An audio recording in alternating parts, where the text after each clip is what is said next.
Beberapa waktu yang lalu aku kedatangan tamu istimewa, Om Heri namanya. Beliau adalah adik bapak yang nomor 4 dari 11 bersaudara. Bapakku anak yang pertama. Cerita kali ini akan berhubungan erat dengan beliau.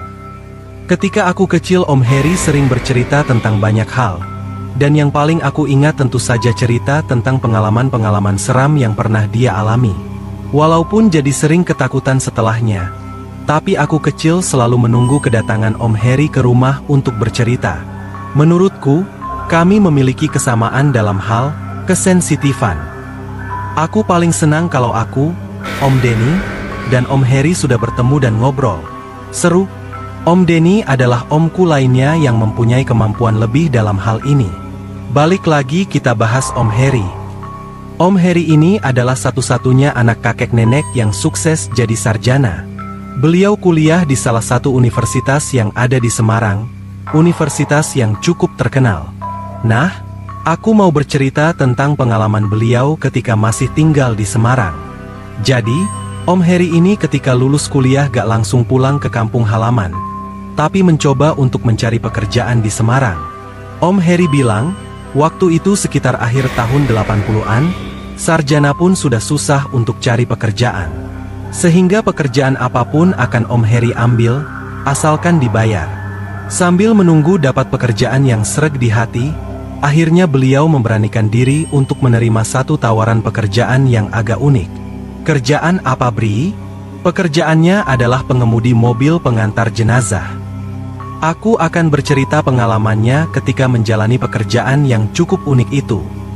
Sebenarnya waktu itu Om Heri sempat ragu untuk memenuhi panggilan wawancara kerja itu.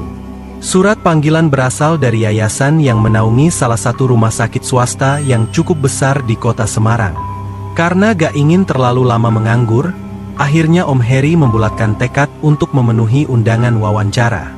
Pada surat undangan tertera kalau Om Heri ditawarkan untuk posisi sopir. Belum ada penjelasan untuk sopir apa. Gedung rumah sakitnya cukup besar. Yang Om Heri tahu rumah sakit itu sudah berdiri puluhan tahun.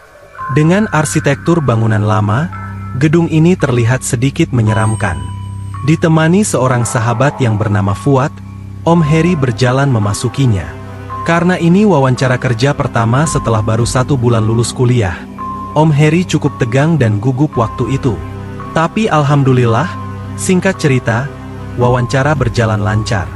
Om Heri diberi kesempatan beberapa hari untuk berpikir apakah menerima pekerjaan itu atau enggak. Sebenarnya Om Heri yang meminta waktu, karena cukup kaget ketika mendengar detail pekerjaannya. Apa yang bikin kaget Om Heri? Karena ini bukan pekerjaan sebagai sopir biasa, melainkan sebagai sopir mobil pengantar jenazah. Selang beberapa hari, dan dengan pertimbangan matang, akhirnya Om Heri memutuskan untuk menerima pekerjaan itu. Hitung-hitung sambil menunggu mendapatkan pekerjaan yang sreg di hati. Hari pertama kerja, Om Heri langsung diperkenalkan dengan kendaraan yang akan Om Heri gunakan sebagai pengantar jenazah. Mobil van berwarna putih, produksi Amerika buatan tahun awal 70-an. Pada waktu itu pun mobil sudah cukup tua, hampir 20 tahun umurnya, tanpa lampu sirine di atasnya. Om Heri juga ditugaskan untuk merawat mobil dikala sedang gak menjalankan tugas. Karena gak setiap hari juga ada orang yang meninggal di rumah sakit itu atau di tempat lain. Om Heri harus memastikan mobil dalam keadaan siap pakai pada saat dibutuhkan. Ada peristiwa aneh di mobil ini ketika awal bekerja.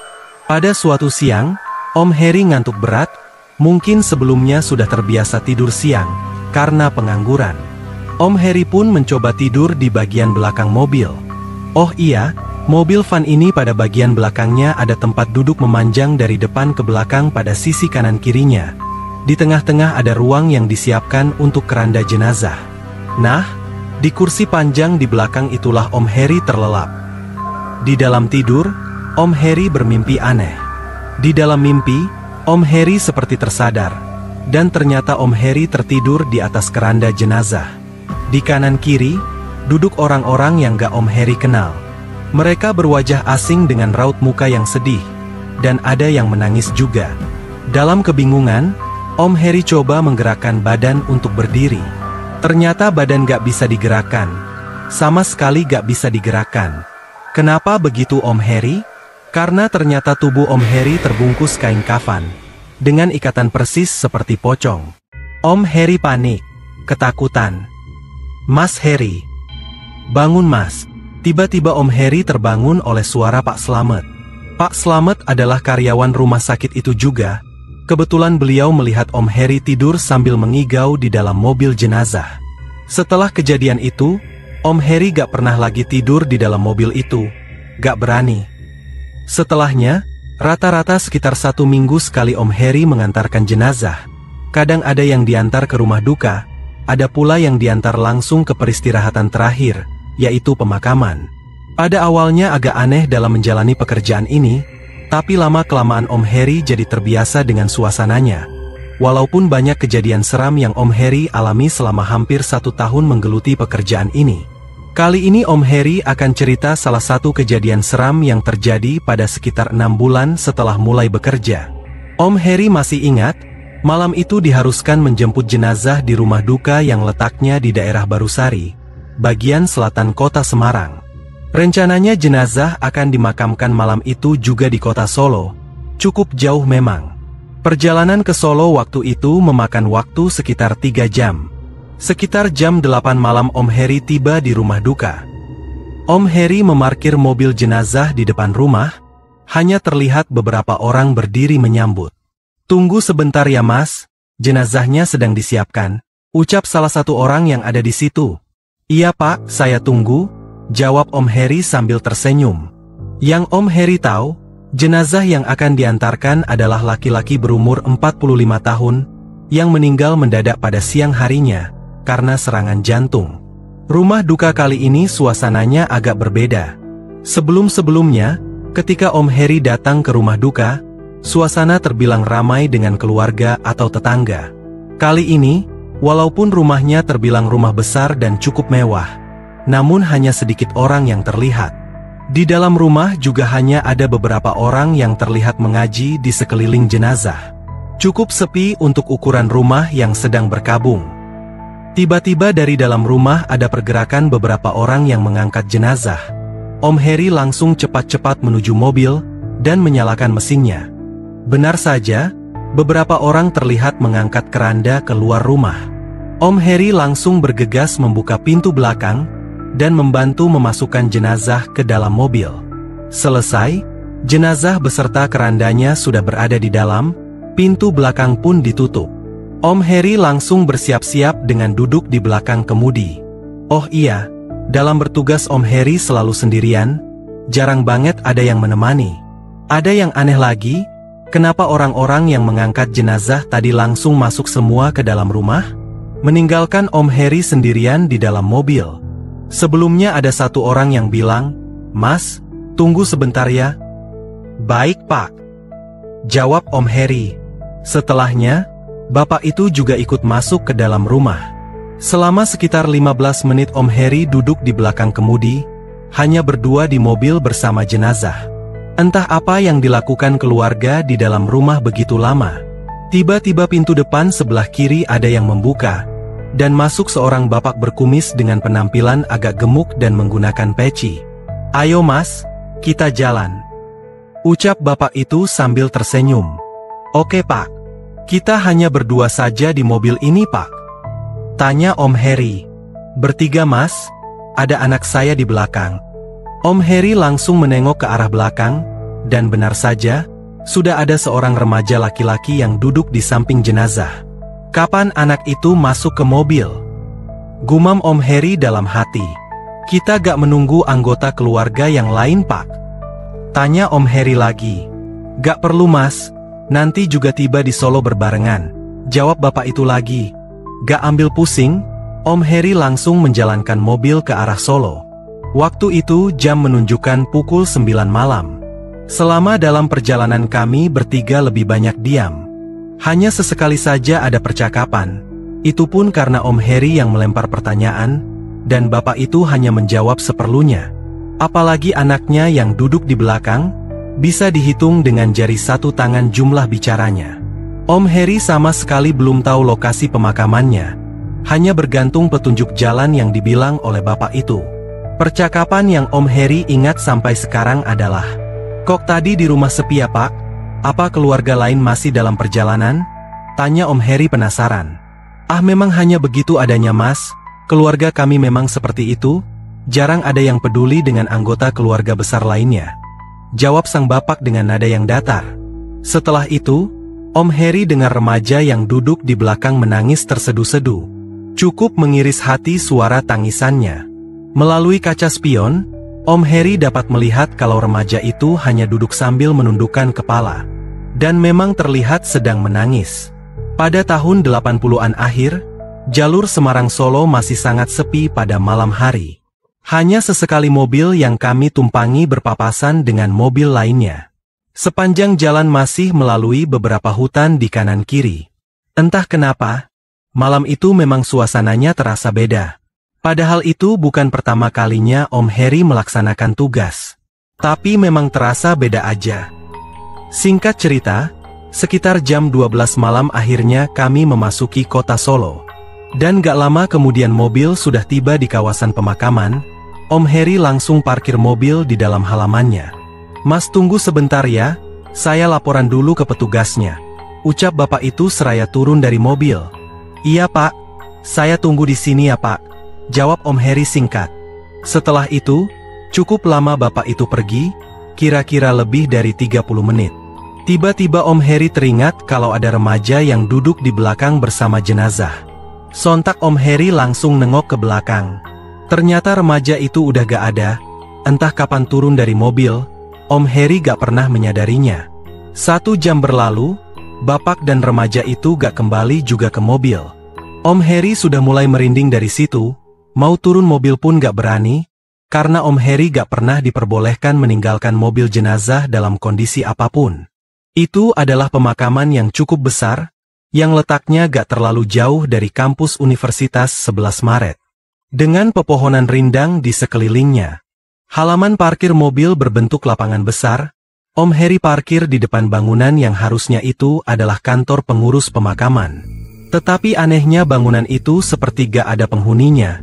Gak ada seorang pun yang terlihat. Selain itu, lampunya pun gak ada yang terlihat menyala. Gelap gulita. Jam 1 malam, hanya gelap yang bisa terlihat sejauh mata memandang. Gak ada ramai-ramai orang yang sedang sibuk mempersiapkan liang kubur selayaknya ada orang yang baru meninggal.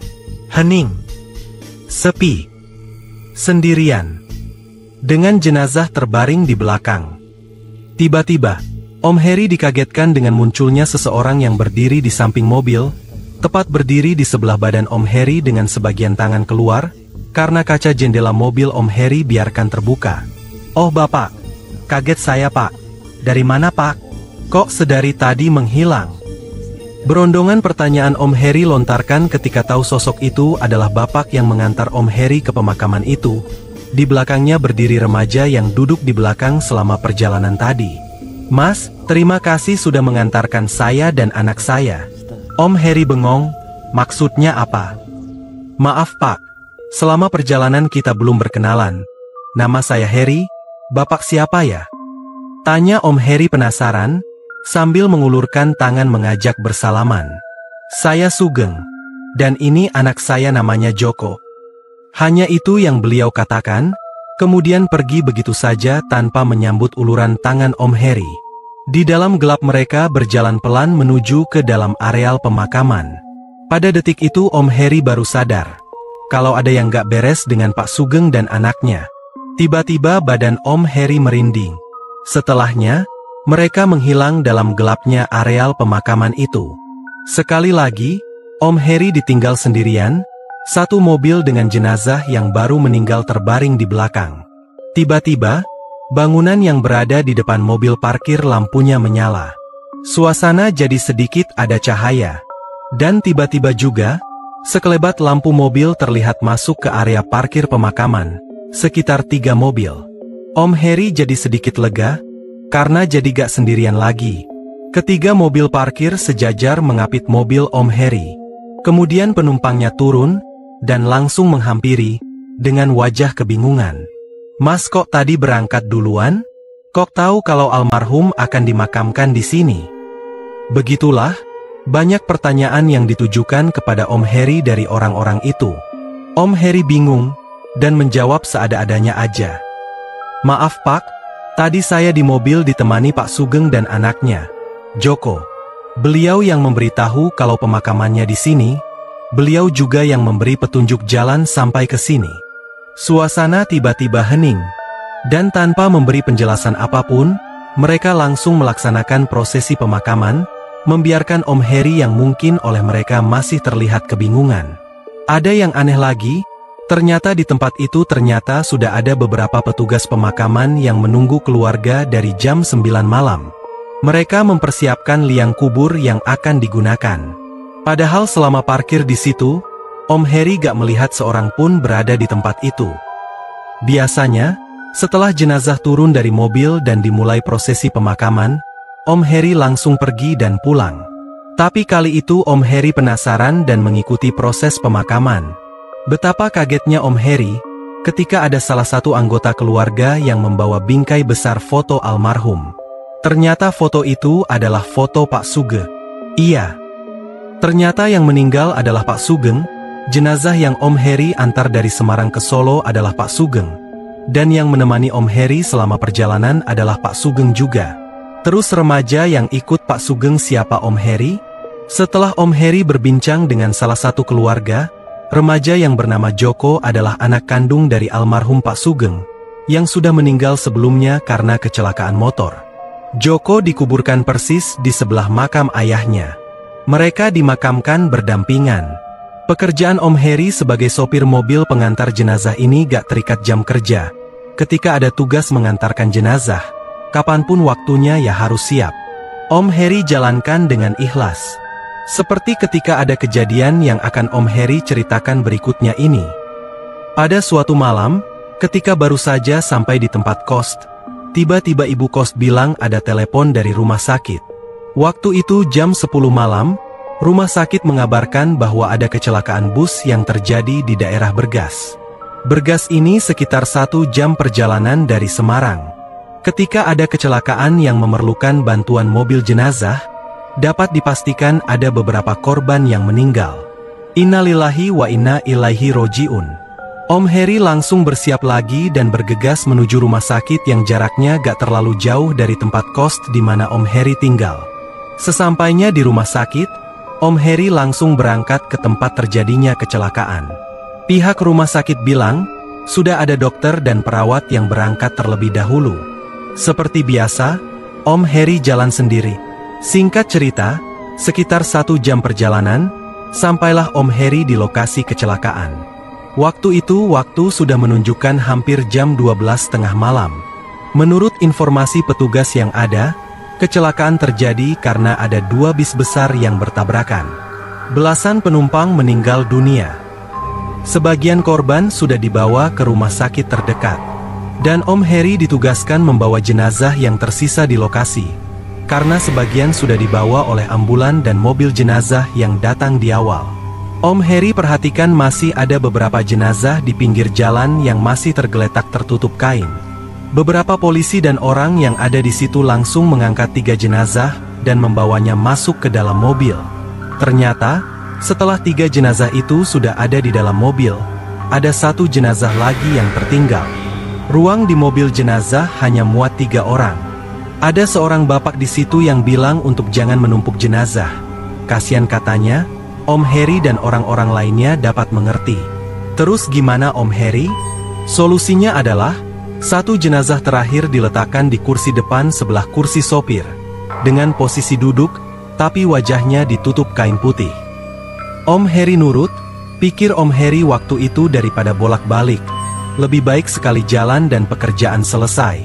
Setelah selesai semuanya, Om Heri pun jalan ke rumah sakit, ditemani 4 jenazah dalam 1 mobil, dan tanpa pengawalan. Tahun 80-an itu, jalur Bergas Semarang masih sangat sepi. Kanan kiri masih banyak ditemui pohon-pohon besar pada kanan kiri jalan. Sepanjang jalan hanya terdengar suara mesin mobil. Jujur, pada saat itu Om Heri agak ketakutan, ditambah bau anyir darah yang mungkin masih mengalir dari korban kecelakaan yang Om Heri bawa. Ketika sudah di tengah perjalanan, ada sesuatu yang mulai terjadi. Om Heri mendengar ada suara tangisan perempuan di bagian belakang mobil, tempat di mana 3 jenazah terbaring. Bulu kuduk langsung berdiri. Refleks, Om Heri langsung melirik ke kaca spion. Benar, ada sesuatu di belakang. Om Heri melihat ada orang dengan posisi duduk. Bukan hanya 1 orang, tapi ada 3 orang yang terlihat. Posisi mereka duduk berjajar ke belakang. Setelah terdengar suara perempuan, berikutnya ada suara laki-laki yang terdengar seperti mengerang menahan sakit. Sekali lagi Om Heri lirik ke kaca spion, ternyata yang duduk di belakang adalah 1 laki-laki dan 2 perempuan. Om Heri membaca doa sebisanya. Ketakutan, mau berhenti pun gak berani, karena kanan kiri jalan gak terlihat ada rumah penduduk. Yang ada, Om Heri langsung mempercepat laju kendaraan, agar cepat sampai tujuan. Nah, ketika Om Heri sedang konsentrasi melihat ke arah jalan dengan mobil yang berkecepatan cukup tinggi, tiba-tiba kain penutup jenazah yang duduk di sebelah, terbuka sendirinya. Terlihatlah wajah jenazah itu, wajah laki-laki yang berlumur darah. Sampai detik itu pun Om Heri sudah amat sangat ketakutan, ditambah dengan suara perempuan menangis dan erangan laki-laki yang menahan sakit di bagian belakang mobil. Itu belum selesai.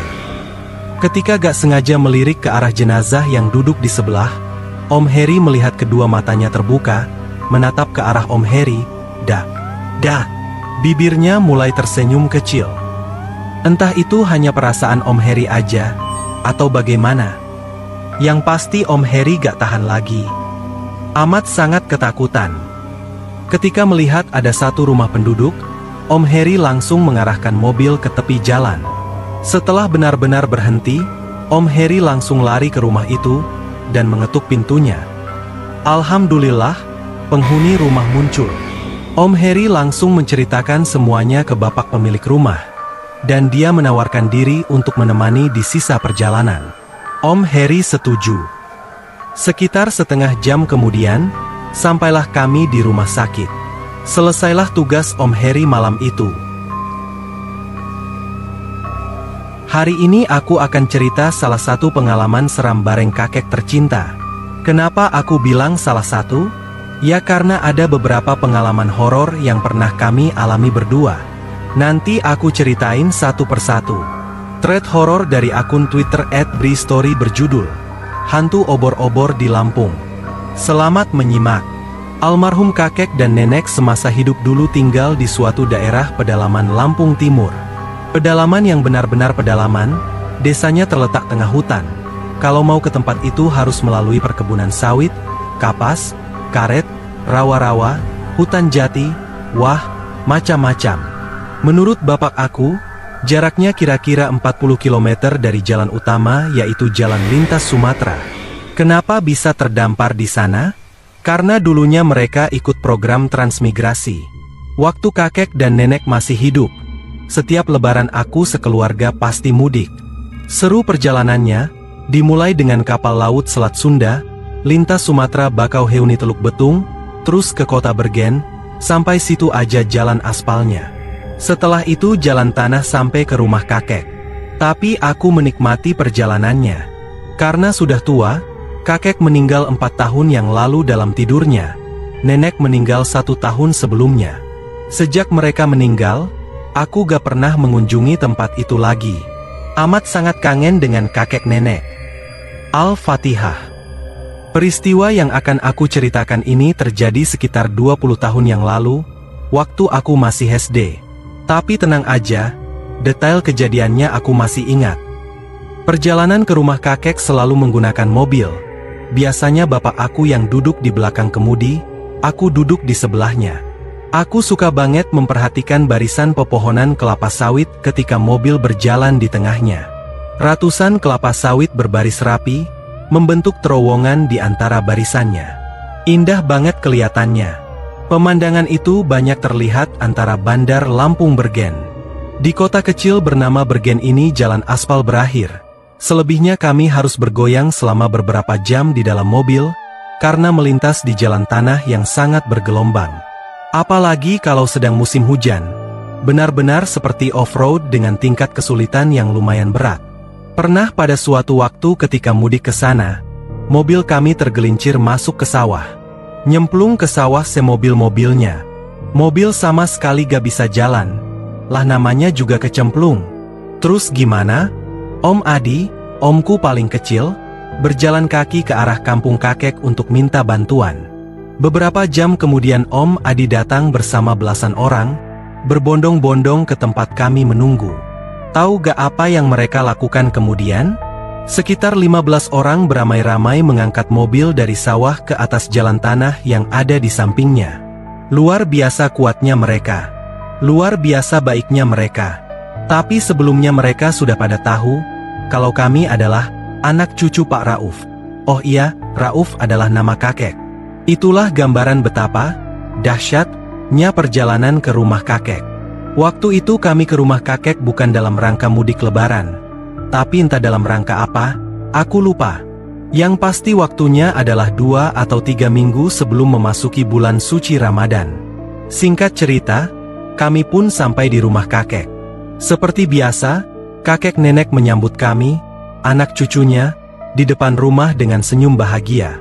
Setelah itu masakan nenek sudah menunggu di dapur, menunggu untuk dilahap. Perjalanan berat membuat perut lapar. 20 tahun yang lalu, desa kecil tempat kakek tinggal ini belum ada listrik. Penerangan menggunakan lampu petromak dan lampu templok. Untuk generasi milenial silahkan googling kalau gak tahu apa itu petromak dan lampu templok. Mata pencarian penduduk desa itu adalah bertani dan berladang, termasuk kakek. Tapi beliau gak hanya berladang, kakek memiliki mesin giling padi bertenaga diesel di samping rumah, yang dapat disewa petani lain untuk menggiling padi.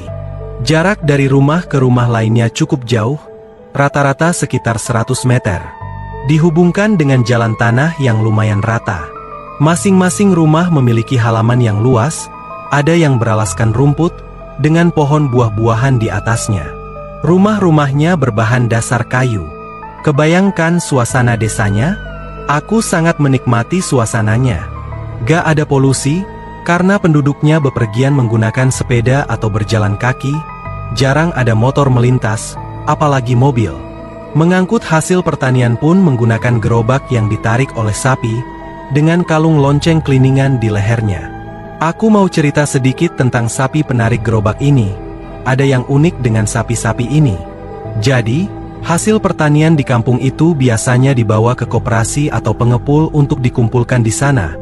Setelah itu baru dibawa ke kota untuk dijual. Nah, dari gudang petani, hasil pertanian itu dibawa menggunakan gerobak beroda kayu yang ditarik oleh sapi. Satu gerobak ditarik oleh 1 atau 2 sapi. Karena jarak tempuh yang jauh, biasanya sapi-sapi ini jalan pada malam hari, dan tiba di tempat tujuan saat menjelang pagi. Yang unik adalah, sapi-sapi ini sudah hafal rute jalan yang harus ditempuh tanpa diarahkan oleh kusir gerobak. Mereka berjalan sendiri mengikuti rute perjalanan. Sang kusir bisa tidur di atas gerobak semalaman.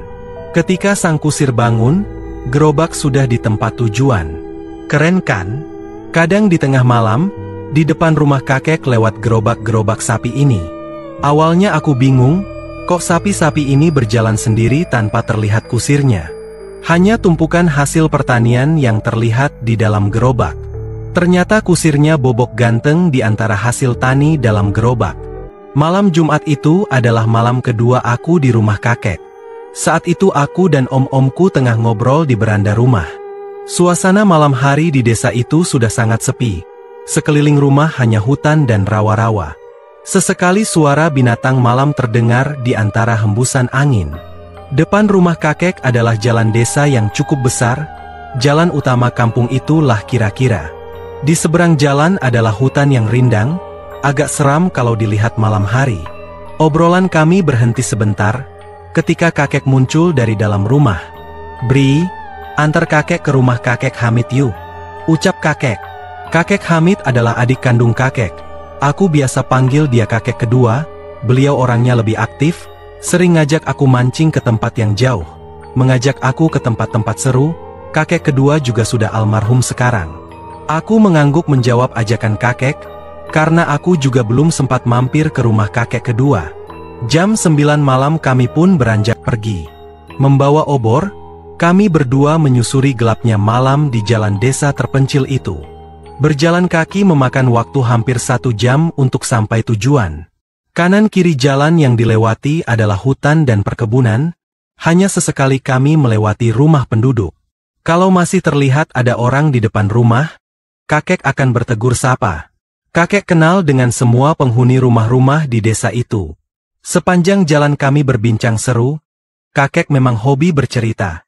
Makanya aku gak terlalu takut jalan malam-malam di tengah hutan gitu, karena di sebelah aku ada kakek yang gak kelihatan takut sedikit pun, biasa aja tampangnya. Ya memang udah biasa jalan kaki malam-malam. Langkah aku melambat ketika tiba-tiba kakek mengajak aku untuk mengucap salam.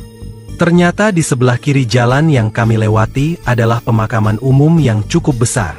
Terlihat suram dan gelap, juga ditumbuhi pohon-pohon besar. Dengan gapura lusuh di pintu gerbangnya.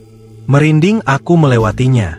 Padahal kalau jalan sendirian, atau dengan orang selain kakek, mungkin aku akan lari supaya cepat sampai tujuan.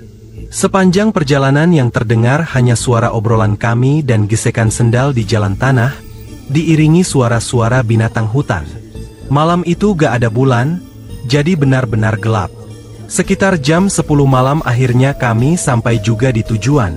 Senyum sumringah kakek kedua, ditambah tawanya menyambut kami dengan gembira.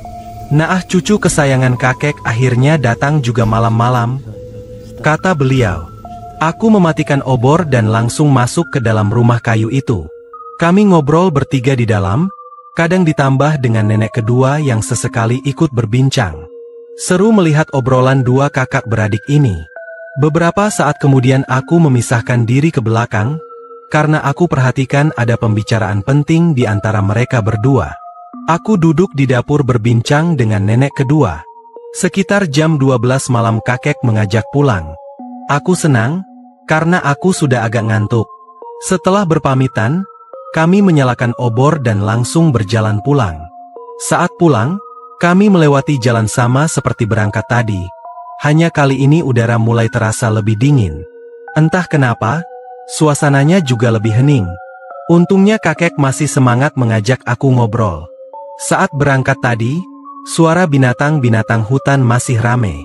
Perjalanan pulang malah lebih sepi. Merasakan hal yang gak enak, aku menggandeng tangan kakek untuk menenangkan. Kakek melihat gelagat aku, dan tersenyum, gak usah takut Bri. Ada kakek, tenang aja. Aku jadi sedikit tenang. Di tengah-tengah perjalanan, dari kejauhan terdengar lolongan anjing hutan, melolong panjang. Semakin erat tangan aku menggenggam tangan kakek. Semakin merapatkan diri ke badan kakek, aku takut. Lolongan anjing gak hanya sekali, tapi beberapa kali memecah kesunyian malam itu. Bukan rahasia lagi, aku yang waktu itu masih kecil pun tahu, kalau ada lolongan panjang anjing biasanya ada aktivitas makhluk-makhluk tak kasat mata di sekitarnya. Kemudian tiba-tiba lolongan anjing berhenti. Berhenti total, suasana menjadi hening dan sepi. Hanya suara langkah kaki kami aja yang terdengar. Suasana menjadi sunyi, lolongan anjing pun menghilang. Langkah kaki kakek melambat, aku gak tahu kenapa. Tiba-tiba, terdengar suara keliningan dari arah belakang. Ternyata suara itu berasal dari lonceng kecil yang ada di leher sapi penarik gerobak, yang aku cerita di awal tadi. Dari kejauhan gerobak sapi itu berjalan pelan ke arah kami. Aku dan kakek menatap heran ke arah gerobak itu. Lama-kelamaan, gerobak sapi semakin mendekat. Dan akhirnya lewat juga di samping kami berdiri, kakek menghentikan gerobak sapi itu dengan memegang leher sapinya. Aku melihat ke arah gerobak, yang harusnya berisi kusir dan hasil pertanian. Ternyata isinya kosong. Kek, kita naik gerobak ini aja yuk, biar cepat sampai ke rumah, ajak aku ke kakek. Jangan, gerobak ini sudah ada yang mau menaiki nanti di depan, kata kakek seraya menepuk punggung sapi agar lantas meneruskan perjalanan. Aku gak ngerti apa maksud omongan kakek.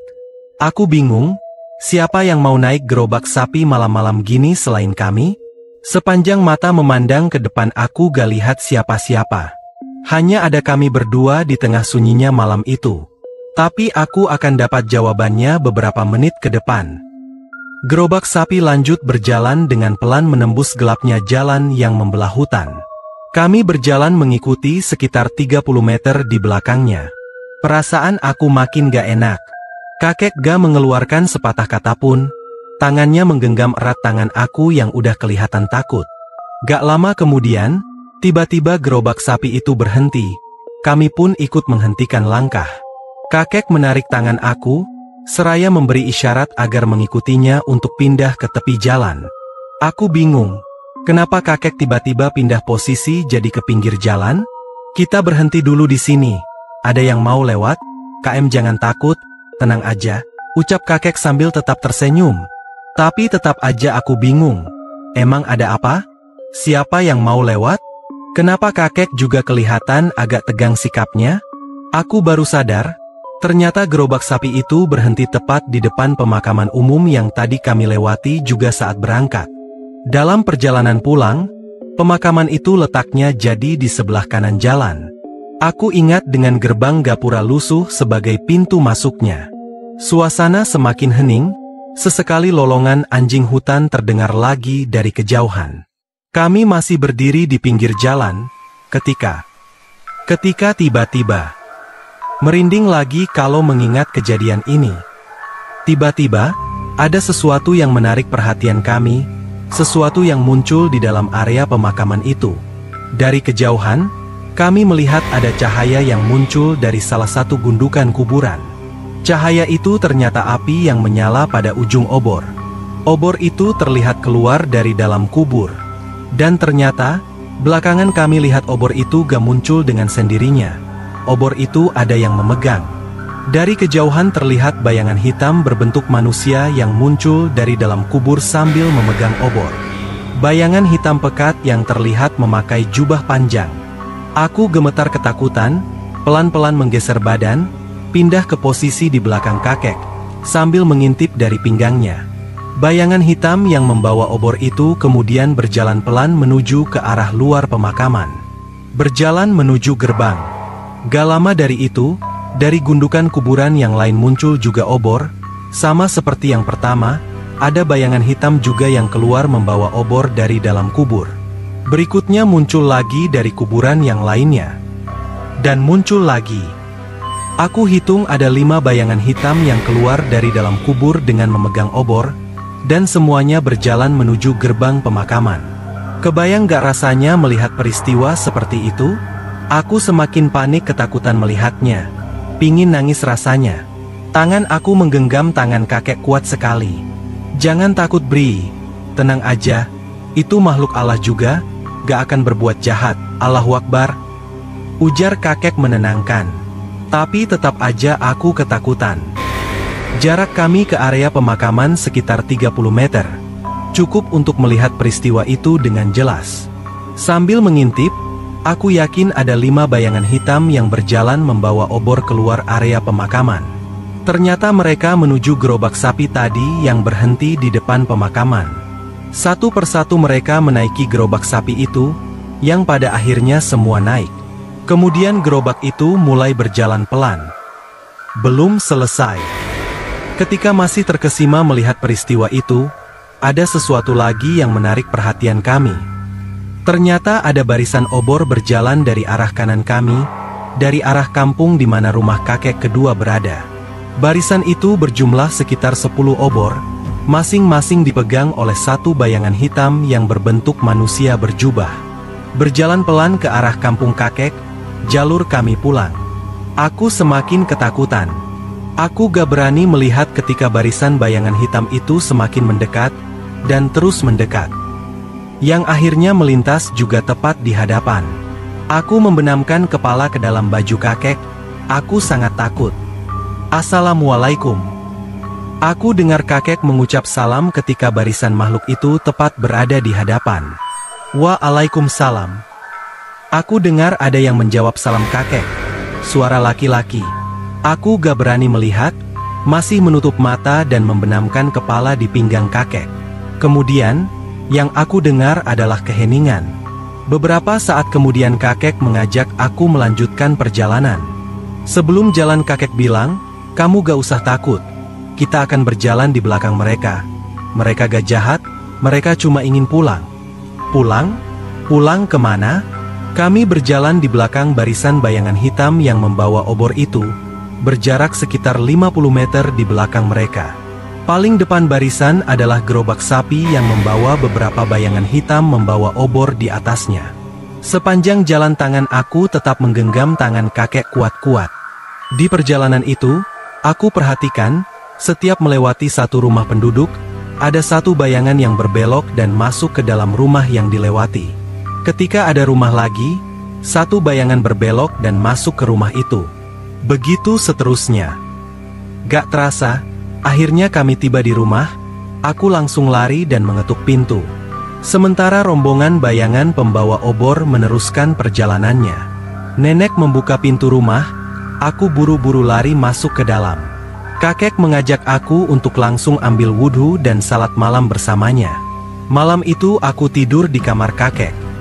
Esok harinya kakek menjelaskan ke aku tentang peristiwa yang baru saja kami alami. Jadi, di kampung itu ada cerita turun-temurun, yang katanya, bulan Ruah, bulan sebelum bulan puasa, adalah waktunya arwah-arwah orang yang sudah meninggal untuk pulang ke rumah masing-masing. Dan pada malam itu, aku dan kakek melihat peristiwanya, yang benar-benar terjadi. Wallahualam. Kakek lupa kalau bulan ini ternyata sudah masuk bulan Ruah. Kalau tahu, kakek gak akan ngajak KM jalan malam-malam. Kakek bilang begitu sambil ketawa-ketawa. Ngeselin kan? Begitulah salah satu petualangan aku bersama almarhum kakek. Mohon doa teman-teman semua, semoga kakek dilapangkan jalannya dan tenang dalam istirahatnya. Amin.